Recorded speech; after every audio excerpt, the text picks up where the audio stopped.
Hello' ৰাইজসকল, মই শিৱম। কালি আছিলে আমাৰ বিশ্বনাথ কলেজৰ জেনেৰেল ফেচাৰ্ছ আৰু আহি পালোহি কলেজ। ইফালে নয়নকো লগ পালোঁ আৰু জুবিনকো লগ পালোঁ। গোটেইকেইটাই ধুনীয়াকৈ গ'লোঁ আৰু ষ্টেজৰ ফালে। আহি দেখোঁ পূৰা ষ্টুডেণ্ট ভৰ্তি আৰু তাৰপিছত শুনিলোঁ যে আমাৰ হেনো পেকেট লাঞ্চ দিছে। নয়নে ক'লে ব'লক বোলে আগতীয়াকৈ যাওঁ।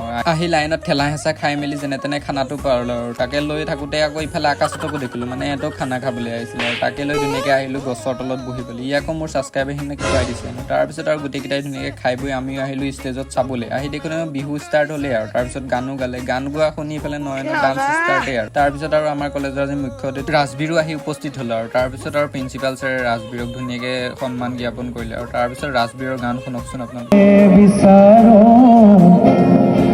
তুমিও লগতে যাবানে মই জীৱন সজাব। ইফালে ৰাজবীৰৰ গান শুনি নয়নৰ গতি চাই শুনি মানে নাচি আছে। তাৰপিছত ময়ো ঘৰলৈ আহিলোঁ। ছোৱালীৰ ভিডিঅ'টো ইমানেই।